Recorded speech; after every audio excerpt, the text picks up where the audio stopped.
Well, millions of people with student loans could soon be getting another break. Today, the Biden administration is expected to announce another freeze on federal student loan payments. This would extend the moratorium that's been in effect since the beginning of the pandemic.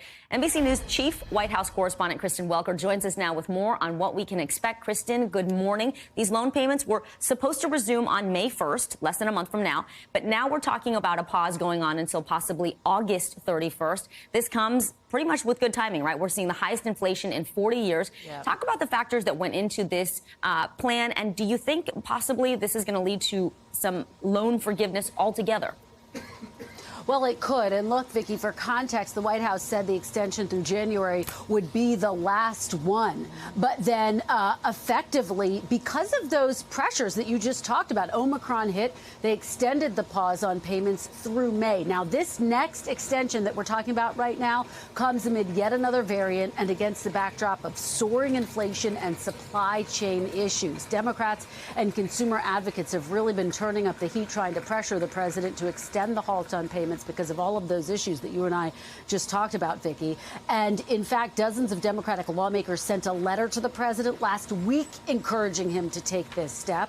So again, this latest pause, it's likely to last through August. It would be the sixth extension of this pause. It started under former President Trump.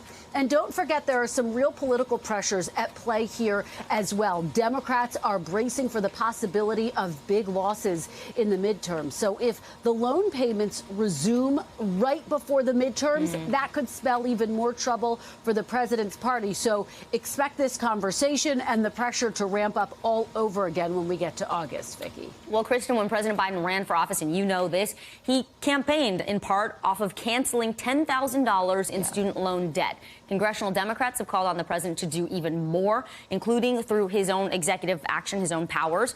Where do things stand there? So far, the president and the White House do not think that the best course of action is to take executive action on student loans. The president wants Congress to pass legislation so that it won't be challenged legally. Congress, as you rightfully say, Vicki, wants the president to do this unilaterally. Now, Senate Majority Leader Chuck Schumer, Senator Elizabeth Warren have been pushing the president to go even further, to cancel closer to $50,000 in student loans per student, per borrower. Now, as for legislation getting passed right now, it's a really steep hurdle with the midterms looming. Very tough to get any legislation through the sharply divided Congress. Yeah, we're on a pause there, too. Kristen Welker, thank you so much. Thanks for watching our YouTube channel. Follow today's top stories and breaking news by downloading the NBC News app.